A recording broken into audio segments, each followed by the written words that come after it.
ہم اتنے نیک یا پرہیزگار نہیں جو اچانک ہی اللہ کا رستہ مل جائے۔ اصل میں بات ساری یہ ہے کہ ہم راستہ ڈھونڈنے کی کوشش ہی نہیں کرتے۔ ہم ڈر سے نماز پڑھتے ہیں، محبت سے نہیں، نیت سے نہیں۔ نماز تو ہم پڑھ رہے ہوتے ہیں، لیکن ہمارا دھیان دنیاوی باتوں میں، دنیاوی پریشانیوں میں اور لوگوں میں ہوتا ہے۔ اور اب ہمارا جو حال ہے اس پہ تو قیامت ہے۔ ہم اتنے بے حس ہو چکے ہیں کہ انسان تو انسان، ہم بے زبان جانوروں پر بھی ترس نہیں کھاتے۔ اللہ سے محبت تو دور کی بات ہے، ہم تو اب اس سے اتنا دور آ چکے ہیں کہ جہاں نہ وہ ہمیں نظر آتا ہے اور نہ ہماری ذات ہمارے پاس ہے۔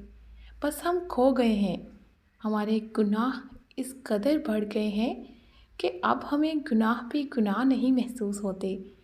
یہی دل ہلا دینے والی بات ہے۔ کہاں ہے اللہ؟ کہاں ہے ہم؟ کیا اب ہم اس لائق ہیں کہ اشرف المخلوقات کہلائے جا سکیں؟ ہاں، ہمارے پاس بس ایک یہ لاجک ہے کہ اللہ ہمیں معاف کر دے گا۔ بے شک وہ معاف کر دیتا ہے، بے شک وہ غفور الرحیم ہے، بے شک وہ رحمان ہے اور بے شک ہم سے بہت محبت کرتا ہے۔ لیکن خدا کا واسطہ اپنی طرف بھی تو دیکھو، خود کو بھی تو بدلو۔ کب تک یوں ہی ہم بھٹکتے رہیں گے؟ کب تک یوں ہی تڑپ تڑپ کر مرتے رہیں گے؟ کیا جب وہ ہم سے اشرف المخلوقات کا رتبہ چھین لے گا تب ہم انسان بنیں گے، یا ہماری بندگی سے منہ پھیر لے گا تب ہم سدھریں گے؟ وہ رحم تب ہی کرے گا جب ہم خود پر رحم کریں گے۔